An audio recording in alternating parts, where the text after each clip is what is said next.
Hey again, this is Diana with LA Nightball. Okay, so this is part 2 of a 5-part series on the very basics of tennis for the complete beginner.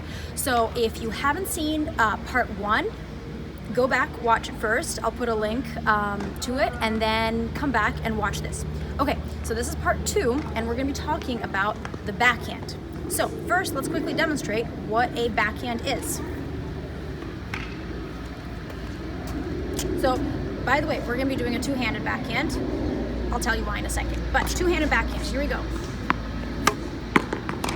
Right? Two-handed backhand. So the reason we're gonna be doing two-handed is it's a little bit easier technique-wise, and it's gonna give you a little bit more power when you're first starting out with, being able to use two hands instead of one. We'll go over the one-handed backhand in a separate video, but for right now, let's start with two. So, two-handed backhand, the start.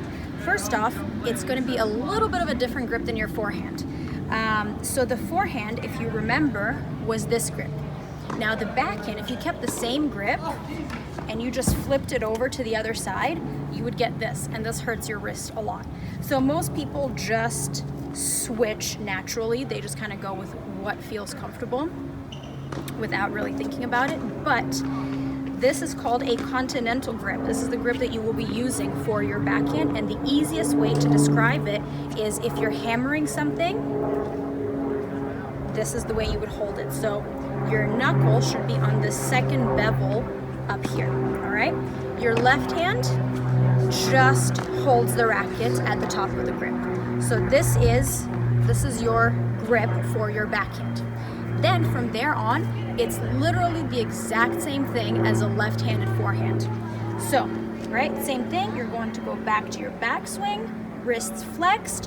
When the ball bounces, you're going to make contact right in front of this right knee here, and from here, top edge is going to go up and over your shoulder. All right, let's take a quick look at how to practice that. So with this, just like with the forehand, easiest way to practice by yourself at first is just to do a drop feed and just hit it.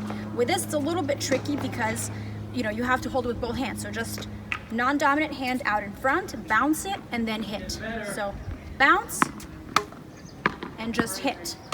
If you have a wall, like I do, try to bounce, hit, and just very gently keep hitting it back without hitting your camera person, hopefully.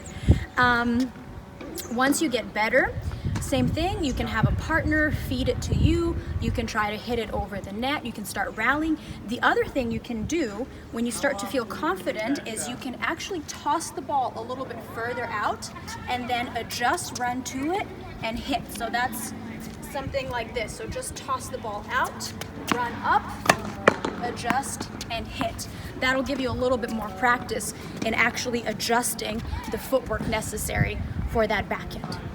And that is it. Super simple, super basic. I hope that helped, and we'll see you next time.